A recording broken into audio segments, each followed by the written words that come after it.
Já, Yngvi, 10 stiga sigur á Svíum, hver er þín fyrstu viðbrögð eftir leikin? Bara frábær varnarsigur fyrst og fremst, bara var svolítið framhald því sem við gerðum á móti Finnum í gær.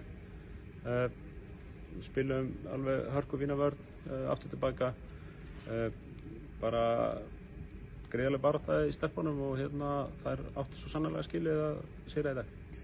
Nú gerðu Svíjarnir þetta að leik hérna í lokin, jöfnuðu þetta niður í minnst 7 stig. Hvað var það svona sem olli? Sko, við vorum auðvitað bara með leikinn eiginlega í teskeið, svona alveg, eiginlega bara frá allan fjórða leiklutan, þá til að það er svona 3 mínútur eftir og setja fjórða þrista og það svona gaf þeim smá líflínu en svo setjum við einn á móti og það lokaði leiknum, þannig að það var svona kannski óþarlega nærri heldur en kannski tölunni gefa kannski ekki alveg rétta mynd hvernig leikunni þróaðist, sérstaklega í seinni. Nú eru stigaskorið ansi dreift og það hlýtur að gleðja þjálfarateymið að menn séu að deila stigunum en ekki einhver eina skora eða öll stigin.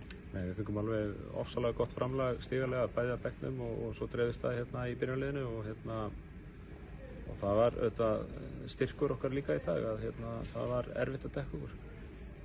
Nú erum við 1-1 á þessu æfingamóti, ekki stefnan að taka 2-1? Það er alltaf stefnan að vinna alla leiki en svo er þetta þannig að Svíjan þetta er svolítið frábrunni að því leiti að þeir eru með 2 lið og við vitum svo sem ekkert hvernig liðið sem mætir á morgun, hvaða vandræðum þeir valda okkur eða hvað, en jú, það er klárlega stefnan. Það eru þeir með 5 leikmenn sem koma mögulega einhverjir inn á morgun. Já, hugsanlega eins ferskari en allavega það sem þessi 2 leikir hafa sýnt út að kannski Finnarnir hafa verið ónýtilega þó þeir hafi tapað einum leik móti Svíum, þá hafa þeir verið heilt yfir besta liðið og það sýnir kannski það sem við erum að leggja upp með, það er að virka og það er þetta bara gott fyrir okkur og veitir liðinu sjálfstraust. Glæsilegt, takk hérlega fyrir þetta.